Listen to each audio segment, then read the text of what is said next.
This is a CBS News special report. I'm Margaret Brennan in Washington. President Trump is speaking now in his first comments since the U.S. strike in Iraq that killed one of Iran's top leaders, terrorist Qasem Soleimani. Let's listen in. Diplomats, service members, all Americans, and our allies. For years, the Islamic Revolutionary Guard Corps and its ruthless Quds Force under Soleimani's leadership has targeted, injured, and murdered hundreds of American civilians and servicemen.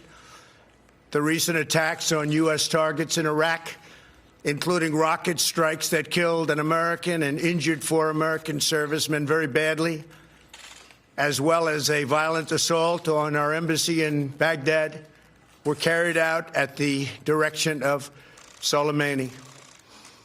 Soleimani made the death of innocent people his sick passion, contributing to terrorist plots as far away as New Delhi and London.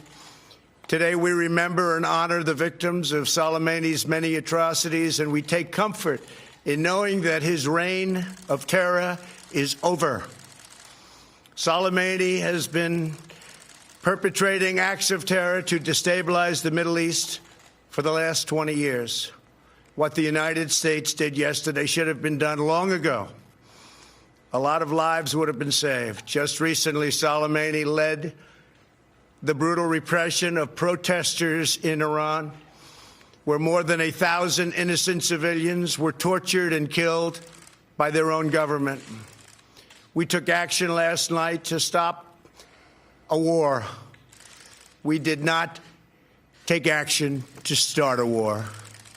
I have deep respect for the Iranian people. They are a remarkable people with an incredible heritage and unlimited potential.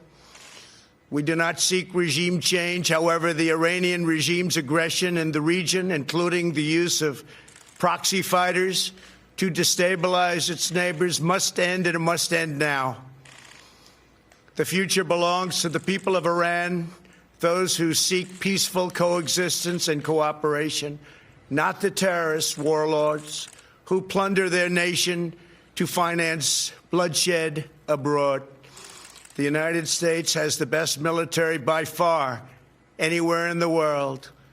We have the best intelligence in the world. If Americans anywhere are threatened, we have all of those targets already fully identified, and I am ready and prepared to take whatever action is necessary. And that in particular refers to Iran. Under my leadership, we have destroyed the ISIS territorial caliphate. And recently, American Special Operations Forces killed the terrorist leader known as al-Baghdadi. The world is a safer place without these monsters.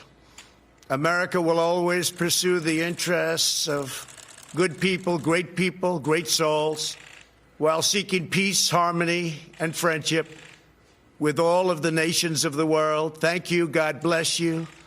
God bless our great military, and God bless the United States of America. Thank you very much. Thank you.